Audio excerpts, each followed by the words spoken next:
Club Éco d'Objectif Aquitaine. Aujourd'hui, notre invité Philippe Dejean, bonjour. Bonjour. Vous êtes le président de Sweet Bordeaux. On va démarrer par une question vraiment toute bête. Qu'est-ce que Sweet Bordeaux? Qu'est-ce qu'on entend par Sweet Bordeaux?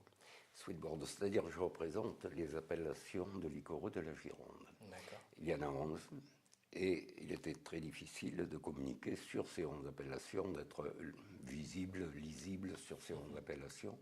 Donc nous avons choisi un dénominateur commun, Sweet Bordeaux. En mot anglais, c'est peut-être pas très bien vu par les gens de mon âge, mais je pense qu'on cherche surtout à séduire les jeunes. Donc là, il n'y a pas de problème. Ces 11 appellations, la plus importante est Sauternes.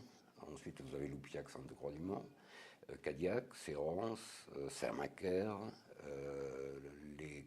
les premières côtes de Bordeaux, les Bordeaux supérieurs et les Graves supérieurs. Voilà. Et j'ai oublié Sainte-Foy Bordeaux, qui est à l'extrémité du département et qui fait partie des liquoreux de Bordeaux. On est sur un périmètre girondin, voilà, en tout état de cause. D'accord. Et nous dépendons du CIVB. Le CIVB qui fournit notre budget, redistribue une part des cotisations sur chaque bouteille ou chaque litre de vin et nous redistribue une partie de cette cotisation. D'accord. On a parlé des appellations. J'aimerais qu'on parle du poids économique des Sweet Bordeaux. Combien de producteurs, par exemple? Quels sont un peu les volumes? Oui, alors il y a 530 viticulteurs qui rentrent dans les Sweet Bordeaux. Il y en a qui font uniquement du liquoreux, je pense surtout à Sauternes et Barsac. Et il y en a d'autres qui vont faire du liquoreux, du vin blanc sec et du vin rouge sur la même exploitation. Ça représente un peu plus de 4000 hectares et c'est 2% des vins de Bordeaux. Vous voyez, nous sommes tout petits. D'accord. Quel est le marché? Vous l'évoquiez rapidement tout à l'heure, vous adressez en tout cas une volonté de s'adresser à une clientèle assez jeune, oui. Assez féminine, je crois aussi. Oui. J'aimerais qu'on approfondisse un petit peu ce sujet plus particulièrement. D'accord. Bon, nous vendons, je pense, 70% de notre production sur le marché français. Le reste à l'exportation. Donc, nous faisons bien sûr de très gros efforts sur le marché français et sur notre proche région, sur l'Aquitaine, qui consomme une bonne partie de nos vins. Mais il y a la région parisienne, il y a le Nord, ainsi que la Provence, Côte d'Azur, qui sont de très bons marchés. Donc on essaie bien sûr de les entretenir. Mais je pense que notre développement le plus important, la chance que l'on peut peut-être avoir, c'est l'export, et je pense surtout à la Chine. Nous avons fait il y a 2 ans 4% sur le marché chinois. Quand je parle de Chine, c'est Chine et Hong Kong. 4% et l'an dernier 14%. Donc c'est-à-dire il y a eu une progression qui a été très importante. Donc nous essayons, à l'export, tous nos efforts portent sur ces pays, sur la Chine. Nous y allons, je pense cette année, nous y sommes allés, nous allons y aller 4 fois, avec un petit groupe de viticulteurs pour porter la bonne parole. Parce qu'en plus, je suis persuadé que ça correspond au goût des Chinois. Ça va très bien avec leur cuisine qui est épicée, qui est très relevée, et je pense que ce sont les seuls vins qui peuvent tenir face à cette force. Si je vous résume, en fait, vous êtes souvent associé au foie gras. Les Sweet Bordeaux vont avec le foie gras, mais pas que. Vous dites, c'est quelque chose qu'on doit maintenir, certes, mais ce sont des vins qui s'adaptent aussi très bien avec une cuisine beaucoup plus relevée, et notamment la cuisine asiatique. Tout à fait. Le foie gras, c'est parfait. Mais tout le monde le sait, tout le monde l'a expérimenté. Il faut continuer, mais il y a d'autres possibilités. Il y en a une qui va vous choquer. Essayez avec des huîtres du bassin bien iodées, bien salées, et prenez un liquoreux relativement jeune. Vous serez surpris. Ce sont des accords auxquels on ne pense pas forcément, mais qui conviennent très bien. Voilà, si vous voulez, je vous dirais, les liquoreux peuvent accompagner n'importe quel plat. Je laisse la côte de bœuf au vin rouge. Mais à part ça, il n'y a pas de problème. D'accord. Quel est le profil type du consommateur de Sweet Bordeaux? Alors peut-être en France pour le... En France. Ouais. Bon, il y a les gens de ma génération, si vous voulez. certains, donc ceux qui ont l'habitude d'en consommer ils vont continuer, ceux qui n'ont pas l'habitude, vous n'arriverez pas à les convaincre.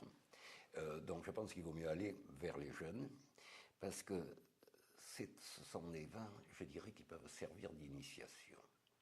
Quelqu'un qui veut rentrer dans la culture du vin, avec un vin rouge, un tant soit peu tannique, ça va être très dur. C'est pas une bonne porte d'entrée. Voilà. Tandis que s'il commence par un vin liquoreux, il va pouvoir s'initier au vin et à la culture du vin, au goût du vin, et après, il passera sur des vins blancs secs ou sur des vins rouges. Donc je pense que sont des vins, je dirais, d'initiation, pas uniquement d'initiation, mais qui peuvent être des vins d'initiation. D'accord. Je reviens sur la partie export. Vous le disiez tout à l'heure, la Chine, Hong Kong. Est-ce qu'il y a d'autres pays qui vous intéressent, si je puis dire, à l'export, ou est-ce que vous allez vraiment cibler toute votre stratégie sur cette zone géographique particulière? Nous n'avons pas la possibilité d'aller multiplier les destinations dans notre nombreux pays. Je sais qu'il y a un pays où ça marcherait très bien, c'est l'Inde aussi. Toujours pour des questions de plats très relevés, justement, et d'accord. Voilà. Mais le chinois n'est pas facile en affaires, mais je pense que l'indien est encore beaucoup plus difficile. Alors, avec une culture vin peut-être encore moins marquée qu'en Chine. Oui, oui. Et donc je pense que pour le moment, on concentre nos efforts en Chine. À Hong Kong, il y a au mois de novembre un festival qui s'appelle le Wine and Dine Festival. Donc c'est un petit peu le style Bordeaux fête le vin, mais avec un droit d'entrée plus élevé. Mais il y a, je ne peux pas vous dire un nombre de visiteurs, je ne sais pas si c'est pas 300 000, mais je n'en suis pas sûr. Sur notre stand, nous faisons 3 fois plus de dégustations que le stand des Bordeaux, le stand des Saint-Émilion, tout ça. Ça veut dire que les Chinois viennent spontanément vers nous. Et ce qui est malheureux, c'est que le négoce de Bordeaux ne l'a pas tout à fait compris encore. Ça va pas tarder à venir. Les relations sont un peu complexes avec le monde du négoce pour les Non, nos relations ne sont pas complexes, mais si vous voulez, le liquoreux, on ne lui en demande pas, donc il ne va pas le travailler, il va travailler, ça va être plus facile pour lui de travailler les produits qu'on lui demande. Et il y a un autre frein aussi, c'est l'importateur chinois, parce que le chinois est quand même un copieur.